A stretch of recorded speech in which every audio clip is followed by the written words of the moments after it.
नमस्कार।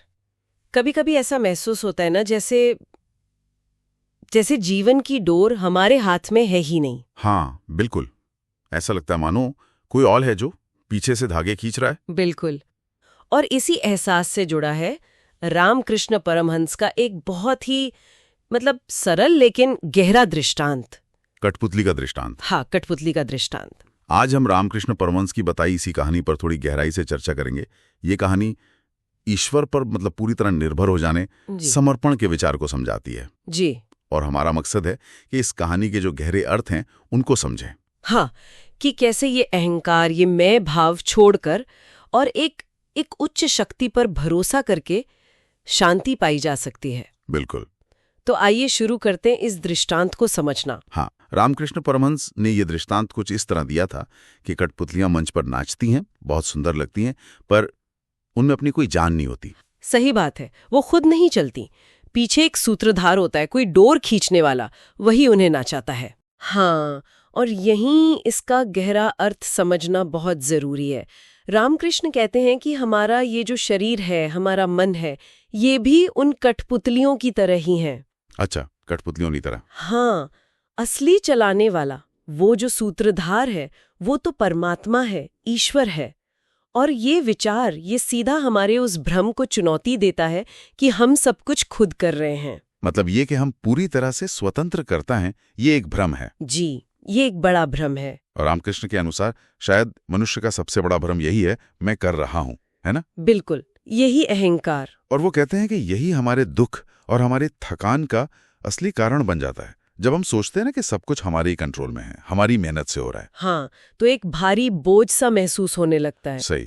और इसी बोझ को हल्का करने का रास्ता रामकृष्ण दिखाते हैं, समर्पण के जरिए। समर्पण। हाँ, जब हम अपनी इच्छाएं, अपनी योजनाएं और वो जो नियंत्रण करने की भावना है ना, उसे छोड़ देते हैं, जीवन की बागडोर ईश्वर को सौंप देते हैं, तो क्योंकि होता है फिर तो एक अद्भुत शांति का अनुभव होता है। लेकिन देखिए, यहाँ ये समझना भी जरूरी है कि समर्पण का मतलब ये नहीं कि हाथ पे हाथ धरकर बैठ जाएं। हाँ, ये निष्क्रियता नहीं है। नहीं, बिल्कुल नहीं।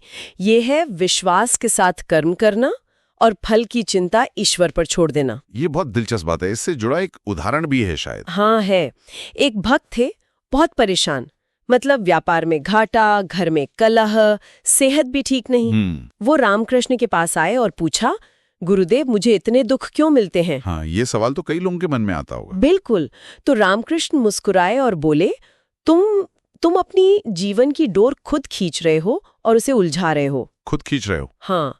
बोले, एक बार उसे ईश्वर को सौंप दो, फिर देखो। अच्छा, और उस भक्त पर इसका असर हुआ? कहते हैं कि उस भक्त ने उसी दिन से हर काम से पहले, हर निर्णय से पहले प्रार्थना शुरू कर दी। प्रार्थना? कैसी प्रार्थना? बस इतनी सी, हे प्रभु, जो तू चाहे वही मेरे लिए सही हो, तेरी मर्जी। पर हाँ, आपने पहले जो पूछा था। हाँ, मेरे मन में वही सवाल घूम रहा था कि क्या ये रवैया, ये दृष्टिकोण हमें जीवन की चुनौतियों का सामना करने से रोकता नहीं? क्या ये एक तरह की निष्क्रियता नहीं बन जाती? देखिए, ये सवाल बहुत स्वाभाविक है, लेकिन इसे ऐसे समझे। कठपुतली का उदाहरण ले। हाँ। वो कठपुतली तभी खूबसूरती से नाच सकती है जब वो सूत्रधार की डोर को, उसके इशारों को स्वीकार करती है ना? हाँ, बिल्कुल। इसका मतलब ये तो नहीं कि कठपुतली हिलना डुलना बंद कर देती है। वो कोशिश करती है, पर अंतिम गति, दिशा वो सूत्रधार के हाथ में है, इस भरोसे के साथ चलती है। अच्छा। उसी तरह हमें भी कर्म करना है, प्रयास करना है, पूरी मेहनत करनी है, पर नतीजा क्या होगा, सफलता मिलेगी या असफलता, इसका बोझ ईश्वर को सौंप देना है। तो समर्पण निष्क्रियता नहीं जी, बल्कि कर्तापन के अहंकार से मुक्ति है। बिल्कुल सही। मैं कर रहा हूँ, इस भाव से मुक्ति। अच्छा, ये समझ आया। एक और कहानी भी है शायद, एक महिला की। हाँ, एक महिला थी जो जीवन में बार बार असफल हो रही थी। बहुत कोशिश करती थी पर नतीजा कुछ नहीं।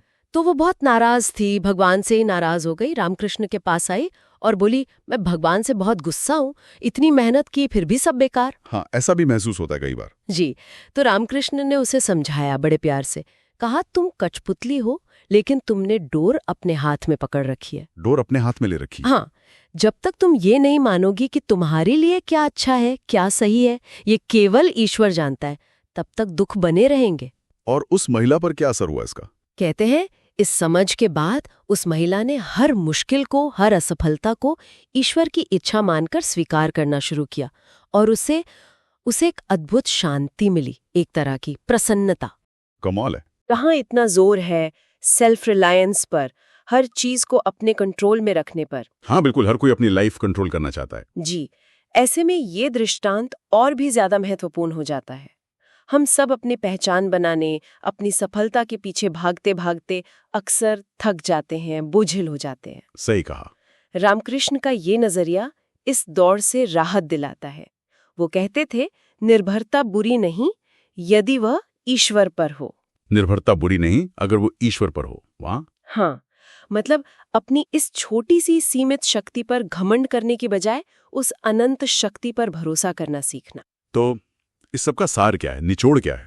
मुख्य संदेश आप कह सकते हैं यही है कि हम केवल साधन हैं, माध्यम है, इंस्ट्रूमेंट्स। बिल्कुल, असली कर्ता तो ईश्वर है। जब ये समझ आ जाती है ना, तो जीवन के उतार चढ़ाव, सुख दुख, सफलता असफलता सब एक लीला की तरह लगने लगते हैं। लीला मतलब भगवान का खेल? हाँ, ईश्वर का एक खेल जिसे हमें साक्षी भाव से देखना है, निभाना है, बिना बहुत ज्यादा उसमें डूबे हुए। और इससे अपने रोजमर्रा के जीवन में कैसे उतारें? कोई व्यवहारिक तरीका? हाँ, रामकृष्ण ने एक बहुत व्यवहारिक तरीका सुझाया है। कहते थे, हर सुबह उठकर कहें। क्या कहें? हे ईश्वर, तू ही मेरा सूत्रधार है, मैं तेरे इशारों पर चलूं।